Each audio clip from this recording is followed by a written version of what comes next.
right, welcome to the Nutrition and Breast Cancer session on sugar. And I'm really glad you're here today to hear a little bit more about a really popular topic, which is sugar and cancer. So before I get started with the content today, I wanted to acknowledge that I am a settler and a guest on this land here in Treaty 6 territory, which is the homeland of the Cree, the Blackfoot, the Stoney, the Lakota, and the homeland of the Métis people as well. So I think it's really important to recognize this because the treaties have ultimately allowed for the creation of our health system that I work in, and with so much of the resources that we rely on that come from the land. And this was, of course, originally cared for very well by the Indigenous people here. I think it's really important to also acknowledge the harms that were done by colonization to the Indigenous peoples and how that impacts food and nutrition and health. And so with that, I am always reminding myself through these land acknowledgements to be sure to keep learning and listening so that we can move forward. I can move forward with an open mind about how to help and support the health and well-being of the Indigenous people living here in Saskatchewan as well as throughout Canada. I'll also just add that, this is a recording, of course, as you're watching this, and it is a general nutrition session. So it is not meant to replace any kind of individual one-on-one care that you might receive from a dietitian or from your physicians or other healthcare providers. And just kind of a little bit of a note about nutrition and cancer in general, because it's a really complex area. It's a ever-changing area. So as we learn more, we keep kind of tweaking and updating our recommendations. So there's still so much we don't know, but the information we give you today is based on the best evidence that we have available to us for now. And so without further ado, we'll kind of get into some of the nutrition information. So you may have seen this before if you've been keen on some nutrition information, but this is what we base a lot of our nutrition advice for cancer prevention as well as survivorship.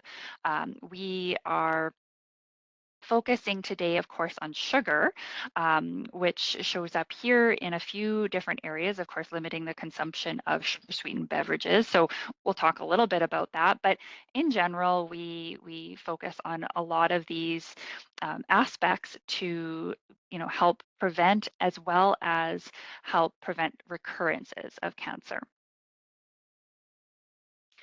Today, we're going to cover, like I said, it's focusing all about sugar. So we'll talk a little bit about the connection between sugar and cancer. Within this, we'll talk even more about added versus natural sugars, label reading, beverages or drinks, as well as just everyday tips that you can kind of take with you through your day. Now, before we get started, I want to get your brains working and ask you a little bit of a question. So when you have cancer, is this true or false? When you have cancer, you have to cut out sugar.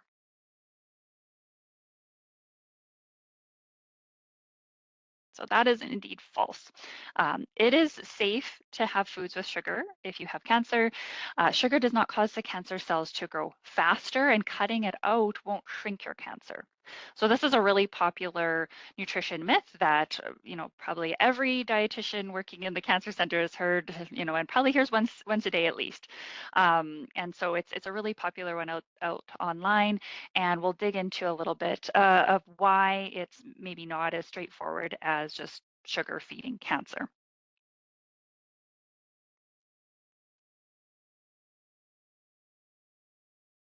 All right, so we talk about sugar and carbohydrates or carbs. Sometimes we use these all interchangeably, but the big kind of message I always like to get through is that carbs aren't the enemy, right? Carbohydrates are not a bad thing. And so sugar is a type of carbohydrate, and essentially all of the carbohydrates that we eat will break down into glucose, which is sort of the tiny molecule that floats around in your blood. And that glucose is the main fuel for all of our cells in our body. So cancer cells are included in that. Cancer cells use glucose as a fuel, but those cells are unfortunately very adaptable and they'll shift to use whatever fuel is available, which is why we can't really starve our cancer cells by cutting out sugar. On the other hand, too, our body, like I said, our bodies need that sugar as fuel as well. So if we cut out sugar, we end up starving our bodies as well. And your body will take from things like fat or muscle to break that down for energy as well. So that's where you sometimes see muscle loss as you're going through cancer, because your body just needs so much energy. So, kind of the main message from that is stay fueled, including carbohydrate sources in your day. We'll talk a little bit more about which versions of the carbohydrate foods, what foods have carbohydrates, and just how to navigate all of that. But essentially, we're looking for options that are going to be less processed, but high in fiber, high in vitamins and minerals, so that they're giving you a lot of good nutrition.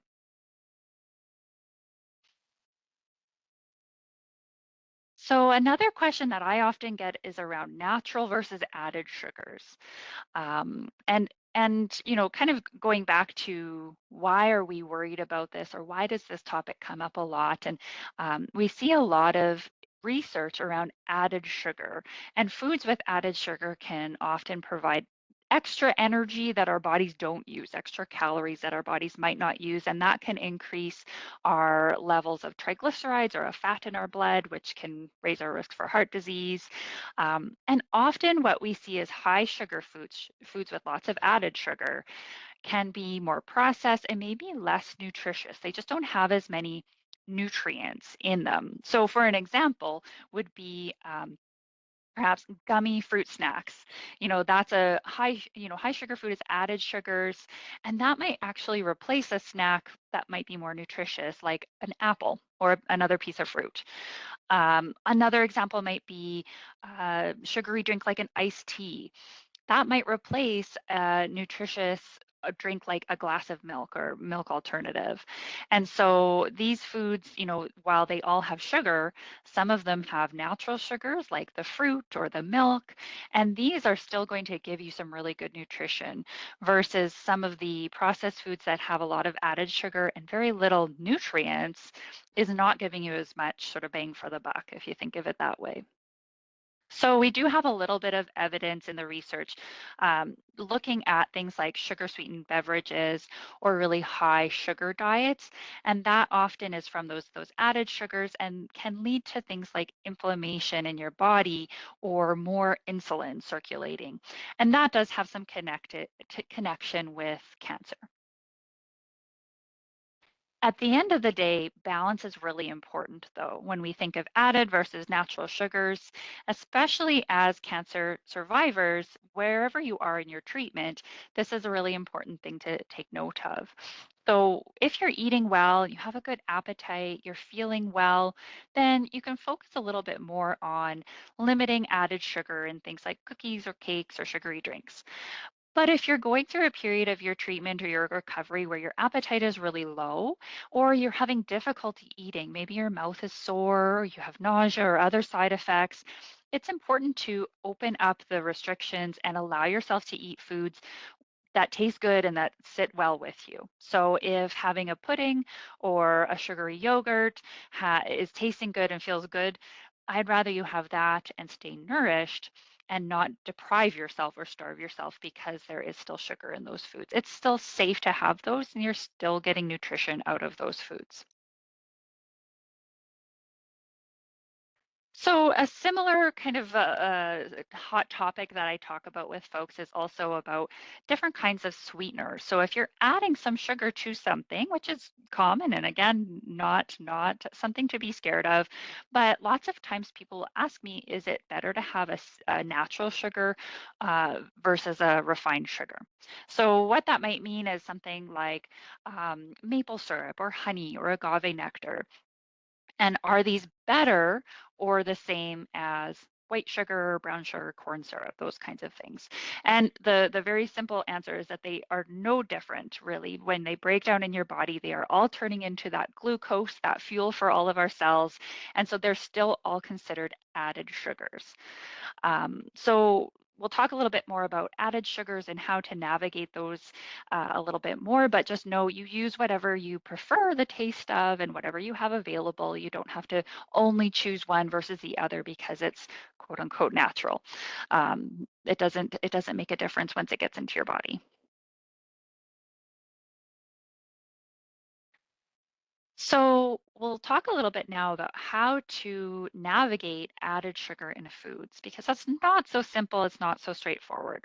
The first thing that I really encourage folks to do is to read the ingredient list for words that mean sugar. So they have lots of different words that mean sugar on the ingredient list. It can be just plain old sugar, but they also will talk about dextrose or fructose or glucose added. It also might be in its kind of more natural form, like maple syrup or honey. It also might talk about fruit juice concentrates. These are all words in the ingredient list that can mean sugar has been added. And of course, as you're reading through the ingredient list, the food or the ingredients that are kind of top of the list, the first few ingredients usually mean that that's the kind of the higher amount in that product. The other way I like to kind of navigate the added sugar world is the nutrition facts table. So when you're looking at that, I would like you to focus on two things. I know there's a lot of numbers. One thing is to look at serving size. So that's usually right under the nutrition facts title. And the serving size is going to be different for almost every food. There's not a lot of standardization. And so when you're comparing foods or you're looking at a food that you typically have, it's really important to know the serving size just for a point of reference. It's not that you have to eat that amount. The other thing to keep in mind, especially around sugar, is this kind of quick trick that I use. It does require a little bit of mental math, but 4 grams of sugar is going to equal 1 teaspoon or 1 sugar cube if it helps you to visualize that a little bit better. Now, we'll walk through an example of what this might look like just to kind of help you visualize this even more. Okay, so we're going to practice a little bit with the nutrition facts table and look at how much added sugar is in a product. Now, you can't do this with every product because it's not always clear cut, and we'll talk a little bit more about that. But in this particular example, we have two different yogurts. Now, this isn't a favorite brand or a brand that you have to have or that you should avoid. It's just an example. But one is the plain yogurt on the left, and the other is the strawberry yogurt, so it's been sweetened, and that one's on the right. So one is showing, that you have some sugar added, and you can see that in the the ingredients list, sorry, at the bottom. So cane sugar highlighted there. Whereas in the plain yogurt in the ingredient list, there is no word for sugar in there at all. So there's not been sugar added. So then you can confidently kind of move up to the nutrition facts table and look for sugars there kind of in the list. You can see that arrow pointing to the two versions of sugar. So I've kind of parsed it in a little bit easier to read there. So in the plain one, you have 6 grams of sugar, and that's all natural occurring sugars. Versus in the flavored yogurt, you have 22 grams of sugar. So some of that will be the 6 grams of natural sugar, but then there's 16 grams added to that strawberry yogurt to make it taste delicious and strawberry flavored. So if we use that 4 grams per teaspoon of sugar, we end up with 4 teaspoons of added sugar in this serving of yogurt. I find that's really helpful for certain products because it can kind of help me visualize, what 4 teaspoons might look like in this 3/4 of a cup serving. And that can help you kind of navigate, whether you would typically add that much yourself if you were having a plain yogurt, or if you're thinking of your total day and how much sugar you might have, the World Health Organization recommends to limit those added sugars to about 10% of your total calorie intake. And if you're not a big math whiz, that's totally fine. What that typically looks like is about 9 to 12 teaspoons of added sugar in the day. So if you were choosing the strawberry yogurt, you would know, okay, I've got about 4 of my, say, 9 teaspoons of added sugar in the day. So almost half. Now, the next one to look at is like a little bit trickier because not all foods are as straightforward as the yogurt example. Lots of foods have both natural and added sugar. So I have some granola bars as an example here. And again, no brand favorites or anything. They're just some examples. And you can see in the ingredient list that we do have added sugars. I've highlighted that in the navy boxes. But we also know that things like rolled oats or rolled wheat flakes can have they have carbohydrates. That's just their natural kind of makeup. So you have natural sugars and added sugars. We also have the fruit in the granola bars, the strawberry. You can see in the ingredient list on the left side, and then on the right side you can see there's some apple. So these are both going to have some natural sugar as well. So it's a lot harder when you look at the nutrition facts label to determine exactly how much sugar is from the added sugar and how much is natural. And right now we just don't have a very good way to kind of tease that out through the nutrition facts label. So the other thing that you can do is kind of keep in mind of that balance that we talked about earlier about kind of keeping as much nutrition density as we can get and looking for foods that have more nutrition packed in there. So even if it has some added sugar, what else does it have in it? So I might be looking at fiber. So you can see that fiber kind of listed here in kind of a purpley blue. There's 1 gram of fiber for the Quaker, and there's 3 grams of fiber for the Nature Valley. So that might help me decide a little bit more what one has a little bit more nutrition in there. I also might look at the calcium or the iron in each of these. So the Quaker has 125 milligrams of calcium, which is a pretty good amount, whereas the Nature Valley only has 20 milligrams of calcium. And at the end of the day, you have to kind of look at what are your goals for nutrition, what tastes good, what's available to you, what costs is efficient. The other thing I point out too is the different serving sizes. So you have the Nature Valley one has per 2 bars. So if you're familiar with that type of granola bar, there's usually two kind of wafers in there in one package versus the Quaker yogurt bar. It's just 1 bar and it's a little bit smaller by weight. So not to get too technical, but you might just kind of think of what you might typically eat, what might be satisfying to you, and what might be appealing to you as well. And taking all of that under consideration, then you can make your choice. And it is a bit complex and tricky. And so be patient with yourself. Don't feel like you have to go through this process with every single food in the grocery store because you'll probably end up being there for hours.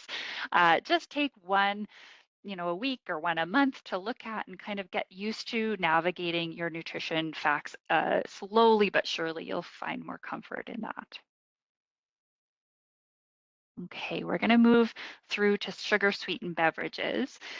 And this is a really big one that we hear a lot about, especially in the news or even in lots of the studies that we look at. We hear a lot about sugary beverages. So a lot of the data out there, the research that they've done shows that there is a link between drinking a lot of sugary beverages and what they would call adverse health effects. So, negative health consequences.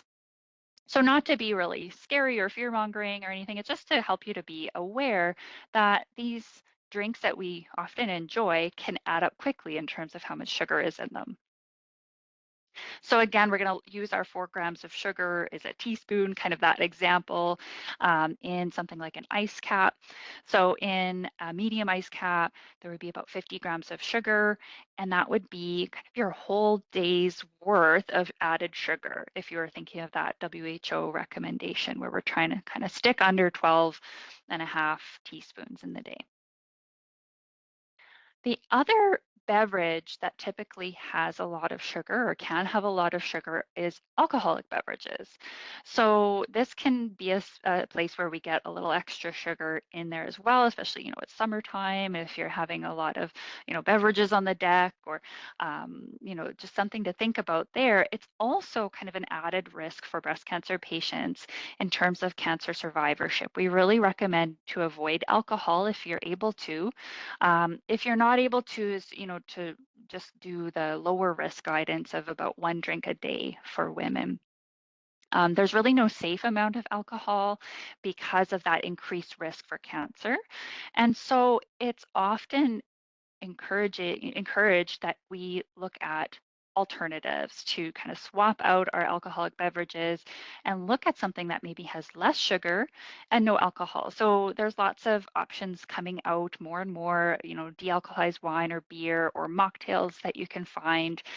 You can also make your own, of course, with things like club soda, coconut water, sparkling waters, and add, your favorite fruits or mint or other flavorings to kind of still have a special drink, but without having the sugar or the alcohol in there as well.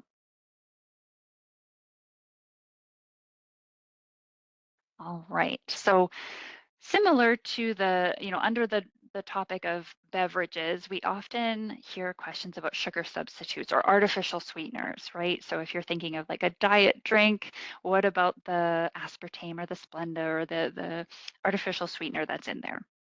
So here are a few tidbits to kind of take home with sugar substitutes. I always say it's a personal choice. I give you the information so that you can make an informed decision on this. So sugar substitutes or artificial sweeteners, sometimes you hear them called non-nutritive sweeteners. That's kind of the fancy term for them, but basically they're products that taste sweet, but they don't add sugar to your body. They don't raise your blood sugar. They don't give you glucose. So consuming these sugar substitutes will not cause cancer. It will not fuel your cancer. And so they are safe to have. And Health Canada has tested these in terms of how much you can have, each day, usually based on weight. And typically these are very, very high amounts that you can have. Most people aren't having that much in a day. So you're well within the safe area. Now, often folks might find that they hear, there's an associated risk of developing more like type 2 diabetes with things like sweeteners or sugar substitutes. And there might be a little bit of an increased risk of cardiovascular disease. They're not sure exactly why this is the case, but there's something kind of around the balance that I always encourage folks to look at is that if you're having a lot of sugary beverages and it helps as you're cutting back to swap in a few of the, say, diet pop or something like that, you're trading off having a lot of added sugar with some sugar sweeteners or substitutes, and this might still give you a benefit at the end of the day.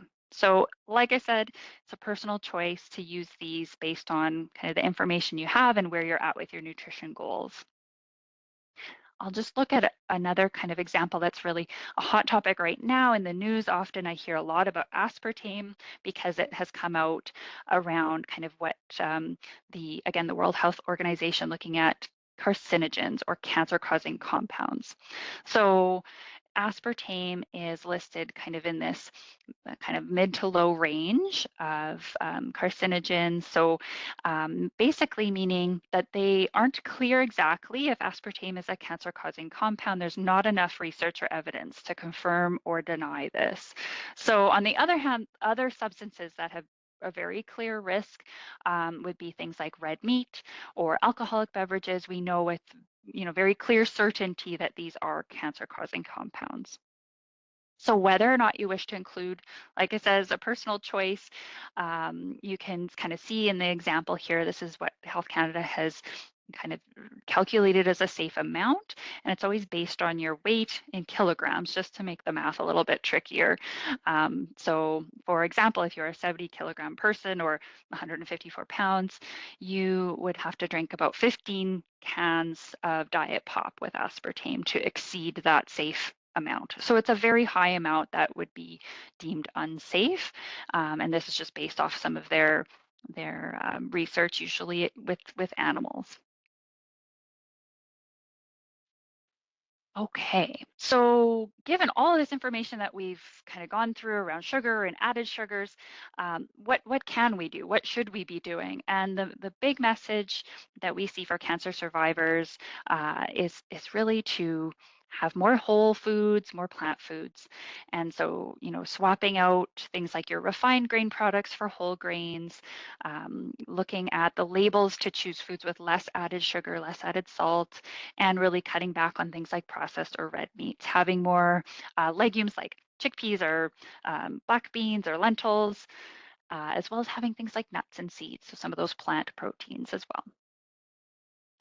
So these foods are really rich in vitamins and minerals. They're high in fiber, and they have all these compounds called phytonutrients, which is a kind of a fancy term, basically kind of saying chemicals in food that help to prevent and repair your cell damage. So like antioxidants, you've probably heard of before.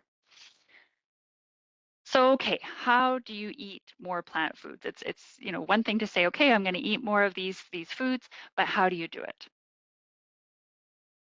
So one example I have, especially when we focus around sugar, is kind of swapping out a few things without trying to rewrite your entire kind of menu for the day.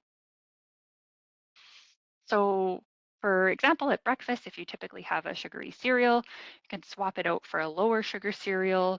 If you normally have maybe a kind of a fancy coffee with some French vanilla in there, you could try some just plain cream or milk with some vanilla extract for that same flavor of vanilla.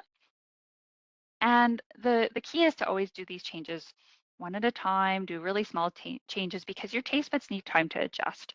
So our taste buds get really used to the sugary flavors, and as we gradually reduce sugar, it can help to do this slowly so that your taste buds kind of slowly get used to that. And eventually you'll find you'll go back to maybe having something like your fancy coffee and you go, "Oh, this is really sweet." And so you do adjust over time, but it does take a while. So the other option too is to look at things like your canned fruit, just switching that out for canned fruit in water instead of in syrup. Granola bars or the flavored yogurt, like in our examples that we looked at the labels, you can swap these out for things like whole grain crackers or a plain yogurt flavored with frozen berries instead. Swapping out, a pot for maybe a sparkling water, flavored sparkling water if you like that carbonation, but you don't want the sugar, as well as something like iced tea is a really popular kind of sugary beverage. Just swapping that out for something like a flavored water, lemon or mint or cucumber in your water to give it some flavor versus a sugary beverage. So, a few more ideas kind of around eating more vegetables and fruit, because this can really help add in a lot more of those phytonutrients that we talked about, those antioxidants that are really helpful for repairing cell damage. Vegetables and fruit are a big one. You'll always hear dietitians talking about this, but sometimes it's easier said than done. So we're aiming for about half of your plate of vegetables or fruit at each meal, but that can look different for everybody. You might look at a bowl of soup or a salad or something that's more mixed dish, and so having about half of that recipe being vegetables, that might be an easier way to look at it, or having more vegetables into a casserole or a stir fry, some of those other mixed dishes. So a few ideas here to kind of add things like frozen veggies to a canned soup. If you're opening up a can of soup, typically doesn't have a ton of vegetables, but you can kind of boost that up without having to try to find a whole new meal, right? You can just add a little bit of vegetables to those existing foods. And you could also think of adding some spinach to your scrambled eggs or maybe some other vegetables that you like the taste of, tomatoes or mushrooms, adding these into your kind of your morning egg scramble. You also might decide to shred in some carrots or zucchini into your pasta sauce if you have, spaghetti and meat sauce, for example. Does anybody have any other ideas or ways that they really like to add in vegetables to their kind of their everyday foods?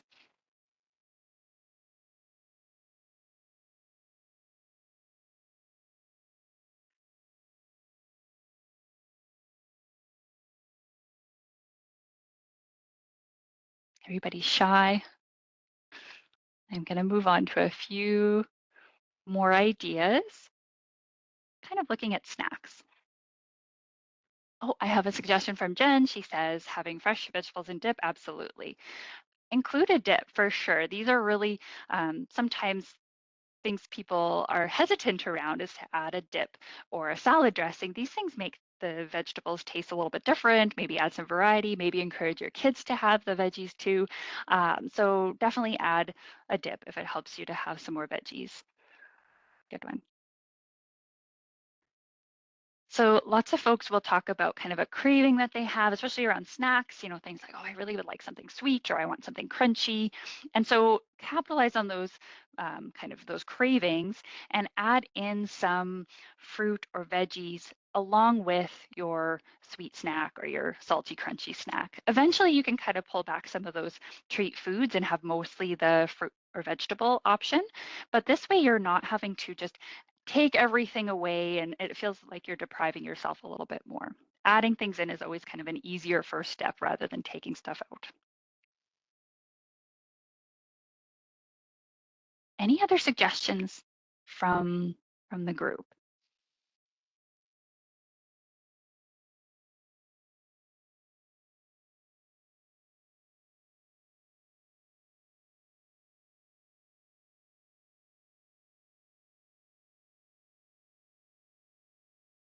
All right, I'm going to move on to some recipes. Oh, I see an example from Sarah. She says hummus. Yeah, hummus is a great way. It's another dip. So again, if you like the veggies and dip, it's a good one. And it's a good plant protein as well. And Charithik is giving an example of frozen veggies. Absolutely add them to everything. They're really easy to just keep in the freezer, pull out when you need them. Great, great suggestion. Oh, Jen has a suggestion about frozen grapes in the summer. Yes, absolutely. So if you have some grapes that are, maybe going a little bit soft, you pop them in the freezer and then pull them out for a snack. It's really good for hot weather. I love that.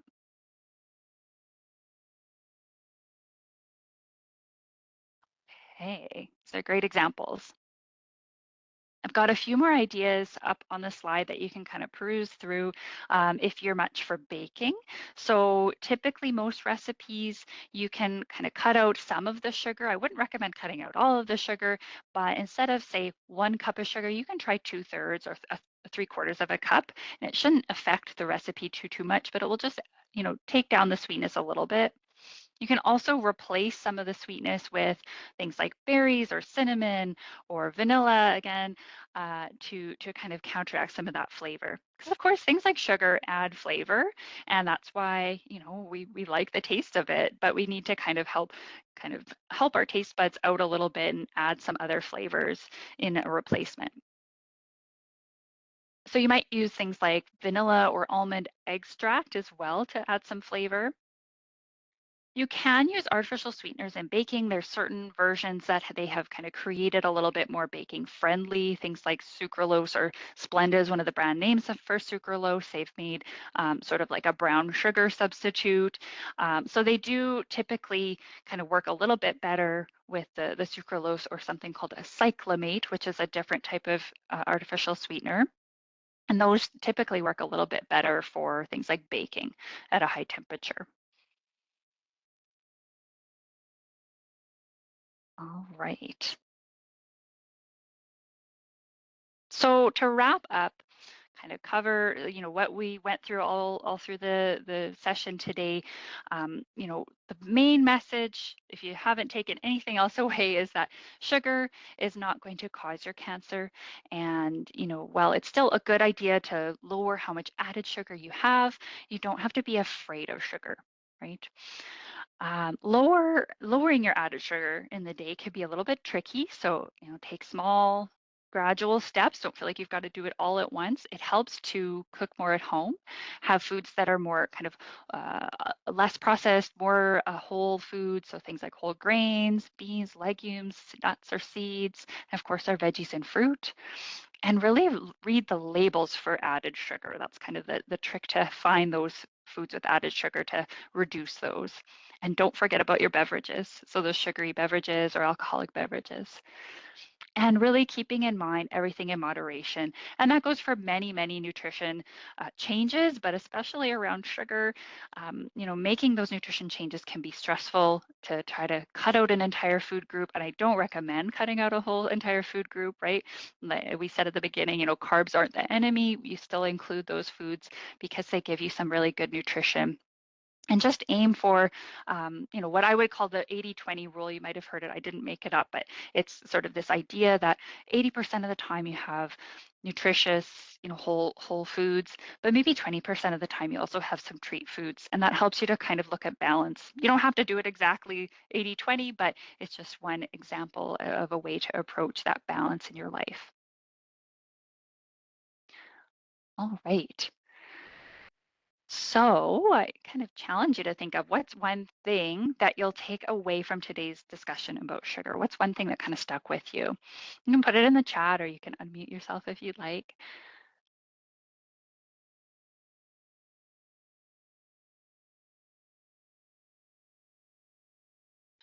Really appreciate how it's not black or white, good or bad, yes or no. It's like, hey, what's moderate, what's balance, what's contextual, and how our goals do really vary depending on what's going on with us. And that's not a bad thing. Like, just sometimes our priorities are getting calories in, and that's what's most important. And when we're feeling well and doing well, that's when we can maybe look into the nuances of what is closer to our quote ideal goals of what we're shooting for, and that might go back and forth, and that's okay. Absolutely. Yeah, well said. Well said. Definitely I feel like the internet or the outside world makes nutrition feel very black and white or cut and dried, that it has to be one way or another, but really our eating is much more flexible than that.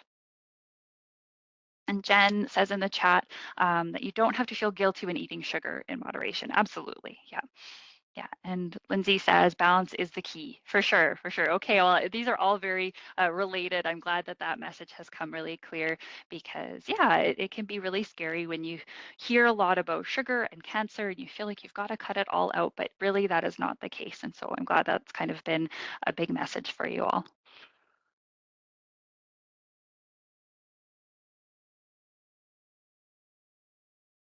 So we kind of touched on this already, but just to kind of review a goal setting around foods and nutrition. So if you're deciding to make changes about your nutrition, I really encourage you to kind of set a goal for yourself, but make it very specific, attainable, realistic, and know that it's normal to have setbacks.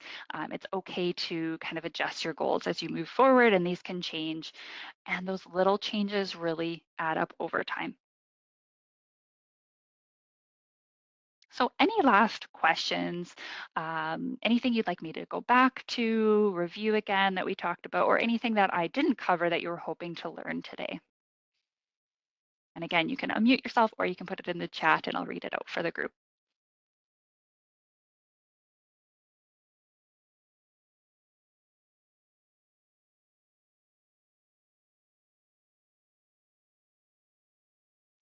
Do you have any like recommended like websites for good quality information or suggestions of where to go for, yeah, solid nutrition advice? Yeah, great question. So the resources that I really like to use, most of the folks here at the Cancer Center tend to rely on are something called the AICR for short, or it's American Institute of Cancer Research. And I will, after the recording, folks will get a kind of a summary sheet with these links as well, but you can typically just look into AICR, in your search engine, and it has a huge store of nutrition information. So it talks about sugar, but talks about every other nutrition topic you could think of. And so that's a really reliable one that I like to use.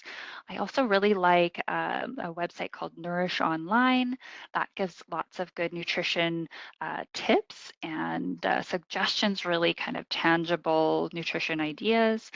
As well as the BC Cancer Agency has some really wonderful nutrition resources out there cover everything from kind of dealing with your nutrition-related side effects. So if you're feeling nausea or sore mouth or any kind of treatment side effect, all the way through to frequently asked kind of hot topic questions around nutrition, kind of myth busting some of the things you might hear. So BC Cancer Agency is another one that I look at.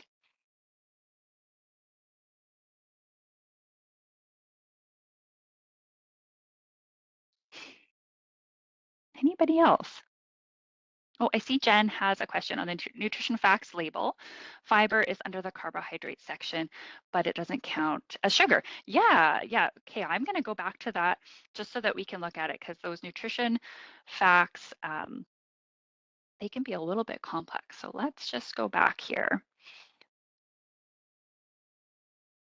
Okay. So yes, you'll see in the nutrition facts tables, either one you can look at, but we kind of have these main highlights of carbohydrates, and then under that is sugar and fiber. And so these aren't the most user friendly, I find, because you'll notice that these numbers don't necessarily add up to this total carbohydrates of, say, 25 grams. So what's under it should be kind of a component of the carbohydrates, but there's also starches that are missing in here. And fiber is a carbohydrate, but it doesn't get broken down in your body. So it doesn't turn into sugar, and it doesn't get digested. So that's kind of the benefit, I guess, of fiber, because it's helping your bowel health and it's helping to move through your body. But no, it doesn't contribute to the sugar, the total amount of sugar or the total amount of carbohydrates. Okay. Any other questions around the nutrition facts table while I'm here? I see Lindsay put another question. I'll read that out soon.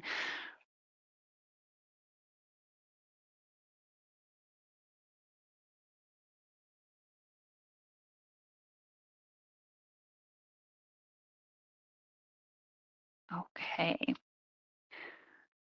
Don't hear any yet. So I'll read Lindsay's question here so we can kind of keep moving through. You say, are there any recommendations for good apps to use that can help with reading nutrition labels? That is a tough one. I don't have any go-to apps that I use, but on the Health Canada website, they have some really kind of useful information about navigating nutrition labels. So they go really in depth about kind of what each section of the nutrition label means and how to interpret these, and kind of goes even deeper into the other nutrients beyond just sugar and carbohydrates as we have. So if you go to Health Canada and type in nutrition facts table, then it will help you kind of walk through a little bit more in detail as well.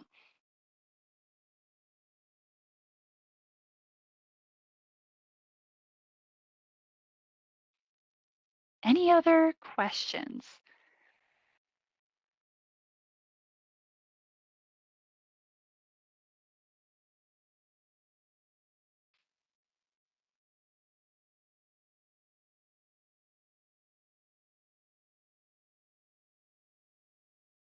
Okay, I'm not hearing any more, so I will wrap it up there.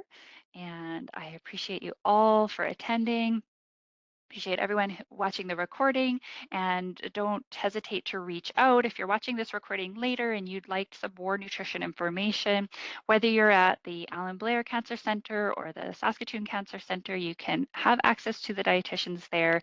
Just ask for a referral. You can talk to your oncologist or your nurse or any of the providers there. They can absolutely connect you with a dietitian so that you can have a more in-depth discussion if you need it.